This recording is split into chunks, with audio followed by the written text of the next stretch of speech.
అందరికీ నమస్కారం. ఈరోజు లలితా సహస్రనామ స్తోత్రంలో 11వ లైన్ నుంచి చెప్పుకుందాం. బుక్ దగ్గర పెట్టుకుని చూస్తూ ఉంటే మనకి ఏమైనా కరెక్షన్స్ ఉన్నా కూడా చేసుకోవచ్చు. అలాగే చదవడానికి కూడా కొంచెం ఈజీగా ఉంటుంది. కనకాంగద కేయూర కమనీయ భుజాన్విత రత్నగ్రైవేయ చింతాక లోలా ముక్తా ఫలాన్విత కామేశ్వర ప్రేమరత్న మణిప్రతీపణస్తని నాభ్యాలవాళ రోమాళి లతాఫలకుచద్వయి లక్ష్యరోమలతాధార తాసమున్నేయ మధ్యమ లక్ష్యరోమలతాధార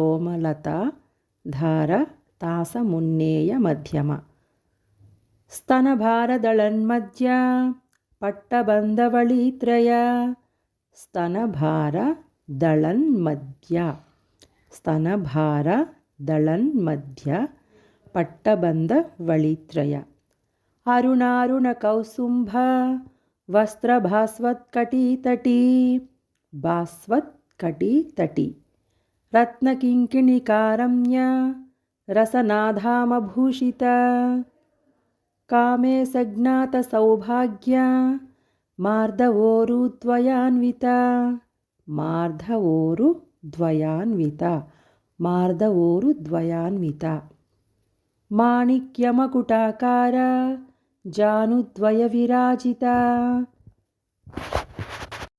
ఇంద్రగోపపరిక్షిప్త స్మరతూణాభజంగిక పరిక్షిప్త పరిక్షిప్త స్మర తూణాభజంగిక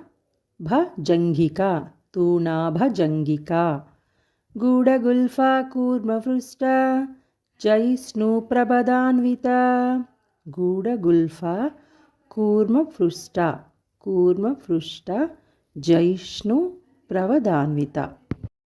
రిపీటెడ్గా చదువుతూ ఉంటే మనకి ఎక్కడ ఆపాలి అనేది కూడా తెలుస్తూ ఉంటుంది. వీడియో ప్లే చేసుకుని ఎక్కడ ఆపాలి, ఏ పదాలు విడగొట్టాలి, ఏ పదాలు కలిపి చదవాలి అనేది ఈజీగా తెలుస్తుంది. బుక్ దగ్గర పెట్టుకోవాలి. వింటూ మనం చదువుతూ ప్రయత్నిస్తూ ఉంటే చాలా ఈజీగా లిరిక్స్ కూడా చాలా చక్కగా వస్తాయి. సో మీ అందరూ కూడా చాలా చక్కగా లలితా సహస్రనామ పారాయణం చదువుకోవాలి అనే ఉద్దేశంతోనే ఈ వీడియోని మీ ముందుకు తీసుకొచ్చాను. మళ్ళీ రేపు కలుస్తాను. అంతవరకు నమస్తే. శ్రీమాత్రే నమః.